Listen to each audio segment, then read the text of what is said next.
now by talking about these great figures that have emerged in human history and compare them, okay? So as I mentioned at the beginning of the class, without Robespierre, Napoleon would not have been possible, all right? So this chart shows us how. You compare Robespierre and Napoleon. Robespierre obtained his power through virtue and dedication. He worked 18 hours a day. He was completely dedicated to the revolution. He had no girlfriend. He had no money. He was not being paid for his work. All he was doing...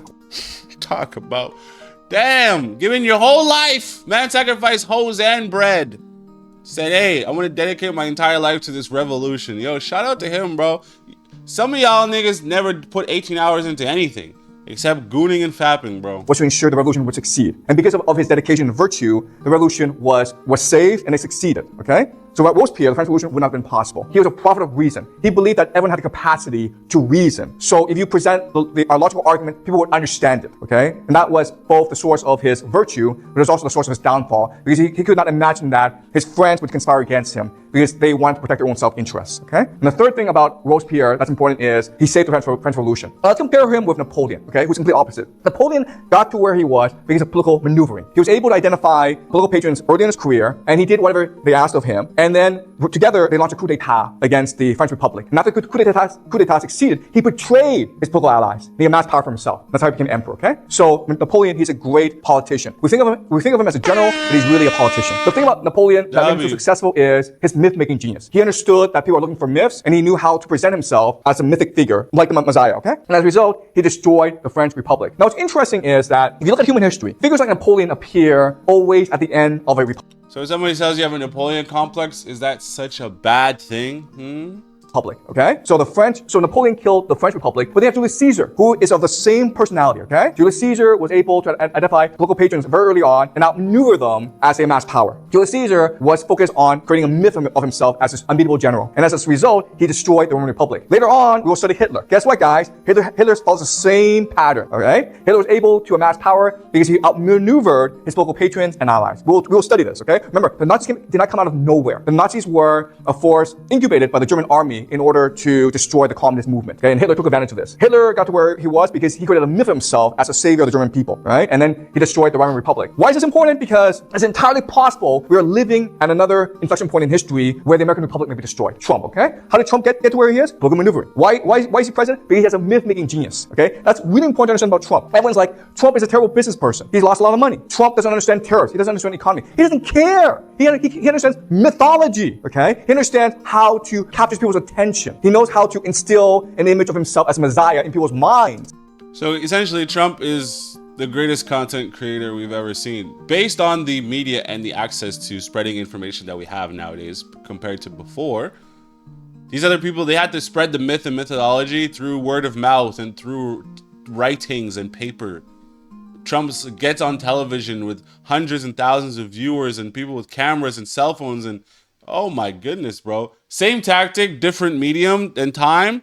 Bro, way more effective. That's what he cares about, right? He doesn't need to succeed. He needs to act. And then he needs to present himself in a way that captures people's imagination. What does Trump spend all his time on? He spends all his time talking to the press. That's his job, okay? Do you understand? His job is not to think about economics or military matters. His job is to talk to the press and create an image of himself as a messiah to the American people, okay? So the question then is, okay, well, listen, if we see this pattern, Napoleon, Caesar, Hitler are the same person, the results are the same, and Trump is similar to Napoleon, Caesar, and Hitler, what's going to happen? I don't know. But, okay, and this is really important, if in fact, in the next 10 years, and it will probably take 10 years, if Trump actually destroys the American Republic, okay, then a pattern emerges in history, all right? And if this pattern is consistent, now we're able to control history because we're able to foresee and predict history. So that's the idea. Okay, that's it. Any questions? Was this clear to you guys? Okay, that's a great question. Okay, why did Napoleon succeed? Well, based on the warfare that the Americans are trying to do with Iran right now, I see the U.S. military and the U.S. civilization coming to a complete end. At the end of this war, I'm going to predict it. I don't think that U.S. will be a superpower anymore by the end of this, because they will deploy too many resources, and the asymmetrical warfare that Iran is going to impose on the Americans, yuck, bro, yuck. You guys are done. Finished, bud. Where Robespierre failed. Okay. So the difference is this. If I'm Robespierre, I believe everyone's capable of reason, right? Therefore, you have to... That whole photo is paused, bro. Robespierre failed. Okay. What is that? What is this, man? Is this nigga here thrusting here? What's this? Right there on his booty? Why is this nigga's booty inverted like that? Bro! This nigga's chained up? Oh! Pause. So the difference is this. If I'm Robespierre, I believe everyone is capable of reason, right? Therefore, you have a responsibility to reason for yourself. You understand? I will give you ideas, but you must come to your own conclusions. You must act independently of me, okay? And Napoleon's like, no, no, no. People don't want to think. People want to believe. People want to obey. If I present myself as Messiah, and I tell people, follow me, and I will lead you to paradise, people want to follow me, okay? And people love this confidence, right? This charisma, this confidence of Napoleon. Think of Trump, right? Maybe you and I think Trump's an idiot, but if you're a normal person, you believe that Trump, he is a genius because he's so confident, right? People are attracted to confidence. Does that make sense? People aren't attracted to logic or reason. They're attracted to confidence and charisma. Trump tells everyone, follow me and the world will be fine. We will make America great again. And, you know, now you gooners understand if you need to go get some shorties in your life. Confidence. People are attracted to that. They like that. And charisma. It's energy. It's like light energy. Gets them hoes. You're like, well, that doesn't make any sense. Doesn't matter, okay? What Trump has done is create a mythology that has captured people's imagination. And as such, people are willing to die for this. Does that make sense? That's what made Napoleon such a great military leader. Because he had this confidence and people just have to follow him, okay? Does that make sense? Okay. Myth making, okay? Myth making is, all right, there's reality. Okay, why is Trump a myth making genius? Okay, there's reality, right? These are things that you and I see every day. And then there's myths. These are ideas that we have about how society works, okay? About how the world works. Now, objectively speaking, Trump is a failed business person. His father was a great business person, Fred Trump, who built a real estate empire. And then Trump came along and took this empire over. And he almost bankrupted this empire, okay? And so Fred Trump was spending a lot of his time thinking about how to make money. Like, how do I make a great business? How do I hire good people? How do I motivate them? How do I steal more money from the government, okay? So he was focused on the very specifics of running a business. Trump is like, no, people don't want that. People want to see a successful billionaire, okay? And what's a successful billionaire? He sleeps with a beautiful woman, right? I'm going to find beautiful women and I'm going to sleep with them and the press is going to report it. And then people were like, oh my God, this guy is a god because all these people women want to sleep with him. Therefore, I should give him my money to spend, to invest because he's a genius, okay? What people want. Bro, what? Yo, is that how y'all niggas got... That's how Epstein did the whole shebang, dude. Epstein did the whole shebang exactly like that, dude. Beautiful women. Oh my goodness, dude. We're not too far removed from our sort of ape biology, dude. Procreation? You niggas fell for this thing based on ideas of procreation? The nigga is literally losing and bankrupting businesses, but you said, nah, let's give him our money because the nigga can get hoes. Gosh, bro. What?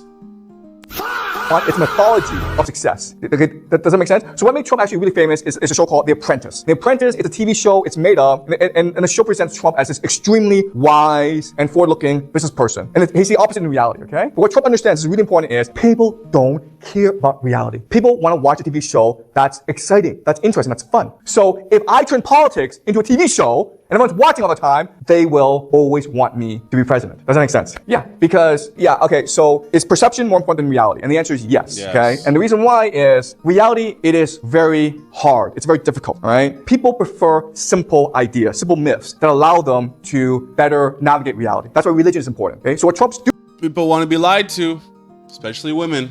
People want to be lied to because life is too complicated. They always want to talk about, it was a simpler time when I was a kid. It was simpler. Yeah. Now that niggas got to pay bills and mortgages and feed the children, it's too complicated. It's too complex. So now, if they can just be spoon-fed some sort of garbaggio on the TV, yeah, they like that. Yeah, give me garbage. I love it. Doing is he's creating a religion. He's creating a religion about himself, right? And it's really the same idea as Napoleon. Napoleon says this, right? I saw the way to achieve my dreams. I would found a religion. I saw myself as marching into Asia, mounted on an elephant, a turban on my head, and in my hand a new Koran that I would have called. Young Krayshawn in the club, and I'm rocking on an elephant. Elephant. Still so grimy, but it looks so elegant. Sorry. Sorry. Imposed to suit my needs. MAGA is a new religion, okay? Make America great again. Don't think of it as a political movement. Think of it as a new religion. And I will explain to you why Trump is so powerful, okay? I think Trump will be president of the United States in the next 10 years. It is very hard to remove him because like once you remove him, the TV show ends. You understand? Now you have to go back to reality. People don't want that. People want to live in a TV show. Exactly. That's exactly right. People want to live in a dream. It's perfect. Thank you. People want to live in a dream because that's what makes life bearable. Okay? Does that make sense? Okay. That's a great question, okay? That is so depressing, dude. The fact that nobody wants to face reality, they want to live in a dream state. So essentially, most people in society, which is why most people in society are completely BS, but most people in society are not living the life that they intended on living. They're living this life that was essentially imposed on them because they have no other way of getting out of it. So they're living a terrible life, working a terrible job they don't like, and they just have to endure because as they've gotten older, they've incurred more and more responsibility and they can't get out of it. L. Society is crazy. Why wouldn't you want to live every single day to the fullest in the way that you would want to? Most people can't think that way, dude, until they're stuck. So the argument against this is like Trump is a terrible economic leader. And so with his tariff war against China, with all of these policies, it's just going to make the American person more poor, okay? So less money spent, the American won't be able to afford a house, okay? So this is really important, but you have to think about people's psychology, all right? So, sorry, let me write this down because it's a very important idea, okay? You have to understand people's psychology. People are not capable of thinking in absolute terms. Does that make sense? Like if I give you a bottle of wine, okay, this bottle of wine, okay, and I give you another bottle of wine, and I ask you to tell me which is better. You're not able to do it, okay? But if I told you this one is $50, this one is $10, you know this has to be better. Do you understand? So people's psychology is very interesting, but people cannot think objectively, okay? People can only compare and contrast. So let's just say, okay, trade war. The American consumer is losing purchasing power, right? So the person is getting more poor. But if China's getting more poor in this time, right? So US goes down, but China goes down even more, people are happy. Do you understand? Okay, I know this is terrible, but this is true. I don't have to make you rich. I just have to make everyone else poor, and then you're happy, right? Make America great again. Make America great again. Do you understand?